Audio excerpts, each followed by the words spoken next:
আসসালামু আলাইকুম। গেল ২০ বছরে বাংলাদেশের ক্রিকেটে কোনো পেস বোলিং ফাউন্ডেশন কিংবা পেস বোলিং ল্যাব গড়ে ওঠে নাই। কিন্তু তারপরও ঠিক এই মুহূর্তে বাংলাদেশের চারজন পেস বোলার বিশ্ব ক্রিকেট মাতাচ্ছেন এবং খুব ভালো মতো মাতাচ্ছেন। এই কৃতিত্বের জায়গাটা অবশ্যই ওটিস গিবসন থেকে শুরু করে আন্দ্রে অ্যাডামস পর্যন্ত, মাঝখানে অ্যালান ডোনাল্ড ছিলেন, কাটনি ওয়ালস ছিলেন, প্রত্যেককেই দিতে হবে এবং সেই সঙ্গে লোকাল লেভেলে নাজমুল হোসেন, তারেক আদিস সহ যারা পেস বোলারদেরকে নিয়ে কাজ করছেন তাদেরকেও দিতে হবে। ঠিক এই মুহূর্তে আপনি চিন্তা করেন নাহিদ রানা, তাসকিন আহমেদ বাংলাদেশ ন্যাশনাল টিমের হয়ে অ্যালং উইথ হাসান মাহমুদ দুর্দান্ত পারফর্ম করছেন। সেই সঙ্গে গ্লোবাল টি-20 লিগে তানজিম হাসান সাকিব পারফর্ম করছেন। আপনি একটু চিন্তা করে দেখেন না যে একসঙ্গে যদি কোনো একটা টেস্ট ম্যাচে এই 4 পেসারকে আপনি দেখতে পান, সেক্ষেত্রে সিনারিওটা কেমন হবে। হয় না যে ইংলিশ কন্ডিশনে 4 পেসার খেলায় এরকম একটা লাইন আপ আপনি নিয়ে খেলতে নামলেন, এর অথবা আপনি ধরতে পারেন যে এই জায়গায় ইবাদত হোসাইন যুক্ত হচ্ছেন। আপনি একটু চিন্তা করে দেখেন যে আসলে পেস বোলিংটা কতটুকু সমৃদ্ধশালী এই মুহূর্তে বাংলাদেশের। আমি কয়েকটা পয়েন্ট আসলে রেজ করতে চাই। একটা তো হচ্ছে যে পেস বোলিংয়ে অস্ত্র ভাণ্ডার যুক্ত করা। আমরা দেখেছি তাসকিন আহমেদ, আমরা দেখেছি হাসান মাহমুদ বলের কাজ, সেক্ষেত্রে কিন্তু তারা ওভাল সিম ডেলিভারি বা স্ক্র্যাম্বল সিম ডেলিভারি করছেন, আবার সিম আপ ডেলিভারি করছেন। হাসান মাহমুদকে একদম ইন্ডিয়া সিরিজ থেকে দেখেছিলাম, একটু খেয়াল করে আপনাদেরকে দেখাই যে অ্যাওয়ে গোয়িং বল করছেন কিন্তু দুই ধরনের সিম রিপ্রেজেন্টেশনে।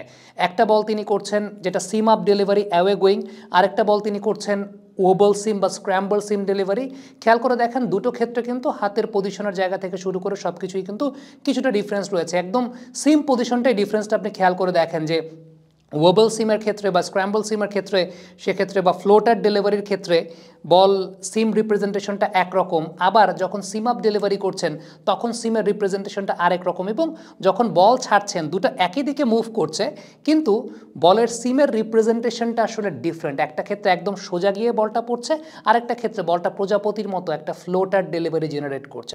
দুটো ক্ষেত্রে একটা ব্যাপার কমন দেখবেন, সেই কমন ব্যাপারটা হচ্ছে পামের অবস্থানটা। অর্থাৎ হাসান যখন ফ্লোটার করছেন তখন পামের অবস্থানটা যেরকম, ঠিক তেমনিভাবে সিম আপ ডেলিভারি করছেন তখনও কিন্তু পামের অবস্থানটা একই রকম। সো রিলিজিং পয়েন্টে এই যে পামের অবস্থানটা বা রিস্ট রোটেশনের অবস্থানটা দেখে ব্যাটারের কিন্তু খুব বোঝার উপায় নেই যে কোনটা সিম আপ হবে বা কোনটা ফ্লোটার হবে। So this is the confusing area. So এই জায়গাগুলো কিন্তু ডেভেলপ হয়েছে বাংলাদেশের বোলারদের। তাসকিন এই ওয়েস্ট ইন্ডিজের সঙ্গে টেস্ট সিরিজে আমরা দেখতে পেয়েছি তিনিও স্ক্র্যাম্বল সিম বল করছেন, আবার সিম আপ ডেলিভারি করছেন।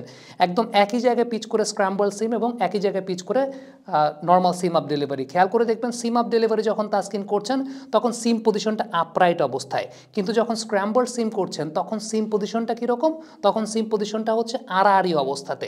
এই জায়গাটা একটা পার্থক্যের জায়গা দেখা গেছে।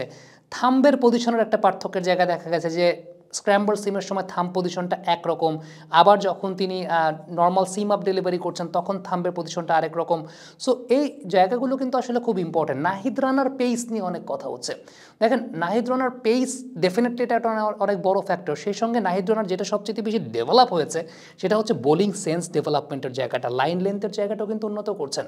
আমরা একটা পরিসংখ্যান আপনাদেরকে দেখিয়েছিলাম, একটা ভিডিও ক্লিপ দেখিয়েছিলাম যে কেসি কার্টিকে আগের টেস্ট ম্যাচে তাসকিন আহমেদ যে জায়গায় বা যে জোনে বল করে তার উইকেটটা তুলে নিয়েছেন, ওই দুর্বল জায়গাটাতে নাহিদ রানা বারবার অ্যাটাক করেছেন। সো অ্যালং উইথ পেস তার এই সেন্স ডেভেলপমেন্টটাও কিন্তু আসলে খুব গুরুত্বপূর্ণ ছিল।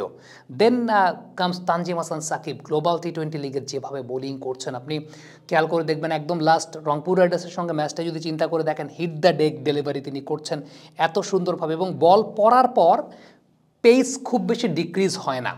এটা আমি এর আগের দিনের ভিডিওতে বলেছিলাম যে অনেক বোলারও থাকেন যে বল ছাড়ছেন হয়তো বা অনেক রিলিজিং সময়টায় অনেক জোরে ছাড়ছেন, কিন্তু বল পড়ার পর বল স্লো হয়ে যায়। তানজিম সাকিবের ক্ষেত্রে ব্যাপার যেটা সেটা হচ্ছে বল পড়ার পর বল স্লো হয় না। এটা তার বোলিংয়ের একটা অনেক বড় বৈশিষ্ট্যের জায়গা আমার কাছে মনে হয়। এবং একই জায়গায় পিচ করে বল অফ দ্য পিচ মুভমেন্ট বাইরে বের করা, ভেতরে ঢোকানো, সৌম্য সরকার যে আউটটা হয়েছেন সেক্ষেত্রে এর আগের বলটাই কিন্তু একই জায়গায় বল পিচ করে ডিরেকশনটা ডিফারেন্ট ছিল, কিন্তু যে বলটা আউট হয়েছেন সেক্ষেত্রে বলটার ডিরেকশনটা ভেতরের দিকে ঢুকেছে।